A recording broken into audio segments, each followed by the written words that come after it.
Hello, everybody. Welcome back to another Phenom Group Report Roundtable. Jeff Bendel, Miles Mastrocola, Jamie Shaw, Rick Lewis. We're back, and we're talking about the 2020 North Carolina. All right, hard work on three, sprint to the next spot. Ready? 1, 2, 3. Hard work. Sprint to the next spot. Don't walk. Get there. Get there. Lewis. We're back, and we're talking about the 2020 North Carolina class.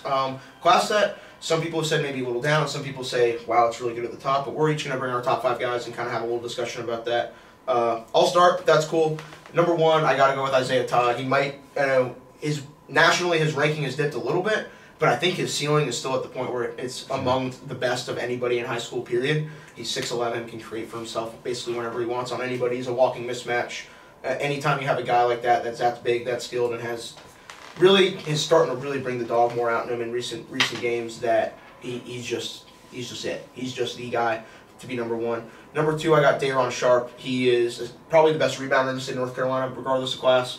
Had, like I mentioned before, had multiple 20 rebound games that I've seen this year, and I haven't seen him a whole lot. So, and then Jalen Cone is another one that is really, really good. He's a really, really good scorer, one of the best in the country. He's way more than just a scorer that people don't realize. He can defend. He gets his teammates involved. He's an excellent leader, and I feel like those are all things that are going to translate to the next level. Number 4, I have Josh Hall, 2020, just recently going to Moravian Prep. He is. I also don't want to put these expectations on him, but he's in the Kevin Durant mold, as in he has that bounce in his step. I know, these are strong words. He has the bounce in his step. He can create. He can shoot from wherever. He's just someone that I feel like really, really... Does he have the step back, though? Not yet. Not yet. He's got a lot in his bag, though. He's got a lot in his bag, so you don't have to worry about that.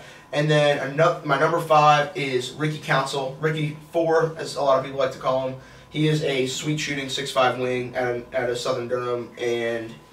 man, he is electric. He can do his thing. He's a high flyer. He's got an offer from Rice and a few others. He played with Team Felton this past summer. Did a really good job with them. So I think that is my top 5 that I'm sticking with at this point in time. But who knows what will happen. I like it. Jeff, go for it. Yep, I hear you on Todd. I have him. I think he's kind of cornered off the number 1 spot, at least for the foreseeable future. Yeah. Then I have Justice Ajibor. Okay. Ahead of Day'Ron, okay. And I know this is going to probably surprise some folks. It's okay. I like his skill set a little bit more than Day'Ron's, and I'm also banking on the the sentiment of what UNC has put out over time. Yeah. So I think about Justice too. He's also like a 4.0 shooter. Well, and on top of that, he's been dealing with injuries. So he's kind of in the back of our mind. Yeah. So I mean. We tend, as we see all these guys, there's times that we have recency bias, and I know we've talked about this before. So I mean, I try to avoid that with Justice, and I think that's why he's still at my 2nd spot right now. But then I do respect Day'Ron, and he's gonna still be in that top 3. So I got Sharp 3rd, and then I have a new name. I have Francisco Bora 4th. I know this is going to be a super hot take, and I'm all the way here for it. Well, I mean, if him at 4 for you is a hot take, it's going to be hotter for me. So no, but Francisco Bora, a kid from Tri-City, came over from Italy, still very, just starting to realize his skill set, his tools. He's legit 7 foot with 3-level scoring ability. He's still just scratching the surface. He could potentially be an elite rim protector, rebounder. But I mean, he has all the tools. He's shown very great flashes when we've seen him at our events. And then concluding it, I have Josh Hall at 5. It was an absolute battle between him and Jaden Seymour, but we saw that battle happen, and we know what happened. So yeah. Hall solidifies himself. Rick, shoot for it, man. Well, number 1, Isaiah Todd. I agree with you. I think he has unlimited potential. I don't think he still has understood how good he could be. I think the thing with Isaiah that he has a very humble personality that carries onto the court. And, tell that story about last week. Well, last week at the City of Oaks, as we were getting ready to leave, I was carrying all the stuff out to the car, and all of a sudden Isaiah Todd comes up and says, "Hey, Coach, you need help?" I go, "No, I don't need any help." And he goes, "Yes, you do." I said, "Okay, help me out." So Isaiah Todd carried all my stuff out to the back of the car. I'm sitting there going, here he is, one of the top players in the country, after a very exciting game, walk-off, free throws, and he was humble enough to help me, carry my stuff out to the car. Yeah, there you go. That speaks volume. Yeah. Number 2, Day'Ron Sharp, and I think Day'Ron Sharp has an opportunity to compete with Isaiah Todd for the number 1 spot. when I think of high major players, I mean, you're talking about someone who's a walking double-double. He's going to score in the 20s and also going to get 15, 18 rebounds every single game. Yeah. He impacts the game with block shots, rebounds, deflections, altering shots. So he's number 2.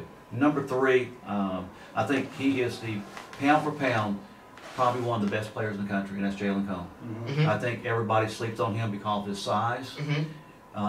He's probably 5'8", 5'9", but you know, he plays above the rim.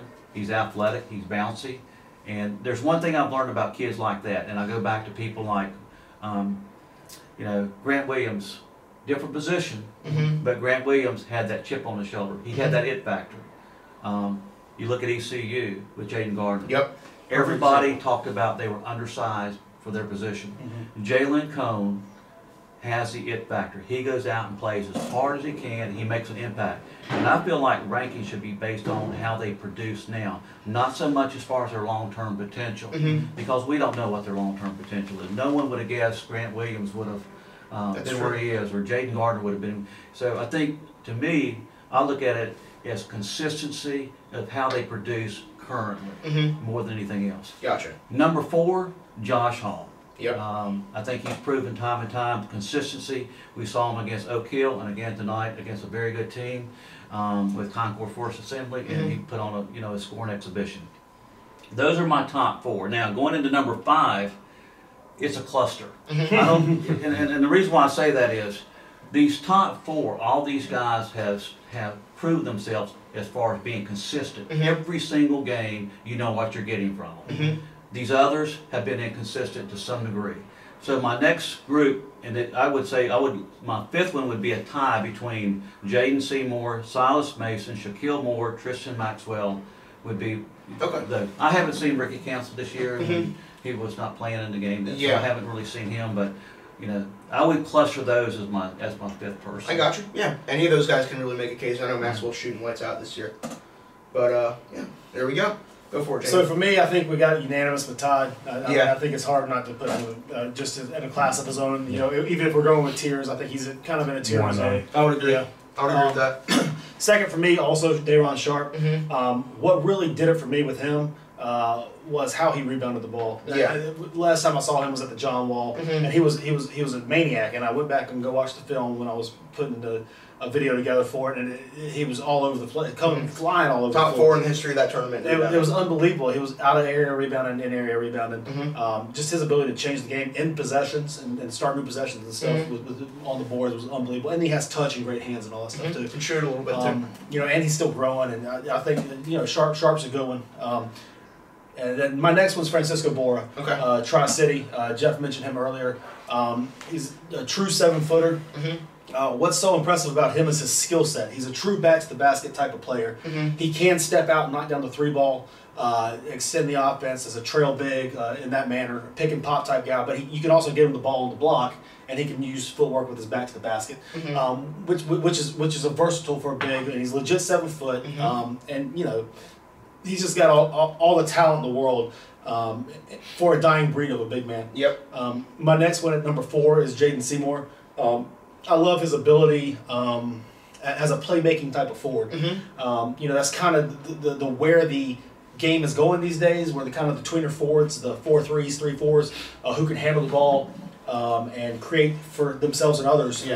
He's got a major step this year too. Yeah, oh, absolutely. Yeah, he's got that. He's strong. He's athletic. He's long. He rebounds. He defends multiple positions, and he can initiate offense. His jump shot's still sporadic. But it's coming together. It's better.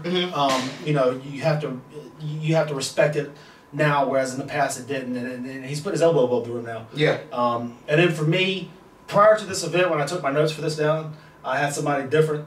But after watching Josh Hall today, he solidified himself for me as number 5. Yeah. In the class, just being 6'8", 6'9", I think he's still growing. I like to when I do my rankings, I do like to actually project out and where I think the player is going to be at the next level. And I think Josh Hall just has that upside still, that growth into the ceiling. Yeah. And his ability to shoot the ball. And then Jalen Cone was my next person. Yeah. Was my next person in number 6. I agree with everything that everybody said about him. His ability to score the ball is unbelievable. I think what I love about him so much is his footwork. his footwork on offense is Stop just on absolutely magnificent with how he's able to create space and get open. And I love him pound for pound. You know, he can score the heck out of the ball. Yeah, I think that this roundtable provides insight to the different ways each of us rank people. Yeah. We're the 4 people that are, for the most part, responsible for all the rankings that Phenom does, and obviously there's a lot of talk about that. But I do think that we each bring something different to the table. We each see the game a different way, and I like that it's all valued equally. And I think that's a good point. Who's one of the 2020 class that you think is underrated? Christian Hampton. Christian Hampton, I love it. The biggest dog in the 336. I gotta represent my guy. Nick Farrar. Nick Farrar. Nick Farrar. I think he's at 50 right now. I think he belongs probably about 15 to 20 spots higher. I like Nick Farrar too. Yeah, he was great at our camp. he was. He was. Chris Hampton. Chris Hampton. Also, Yeah. I like I him. do. I think he's put up phenomenal numbers every game. I mean, for a guard, he's putting up double-doubles, and it's points and rebounds. Flirting with triple-doubles, too. And almost triple-doubles. Yep. I mean, Yeah. I think he's, again, going back to consistency and productivity, he's doing it. Absolutely. Mine's Jawan Carr from Pender High School. Yep. I was fortunate to go see him the other day. He's spectacular. He makes the game so unbelievably easy. Getting into the paint, he can score it at every level. He's athletic. Mhm. He defends. He shoots the ball. I think he's one. He's got an East Carolina offer currently. I think he's one that more offers at that level, possibly even higher. Mhm. To go. I'll let Rick have Christian Hampton so we can acknowledge Garrett Hine. Garrett Okay, Hine. fair. That's good. That's good. I'm about it. I'm about it too. All right. Oh, wait, quick aside though. Josh Hall, could he have had a role on that Oak Hill team this year? I think we can all. I think agree we'll that. find out. I think we'll find out on ESPN on Sunday night at 7:30 when they play IMG.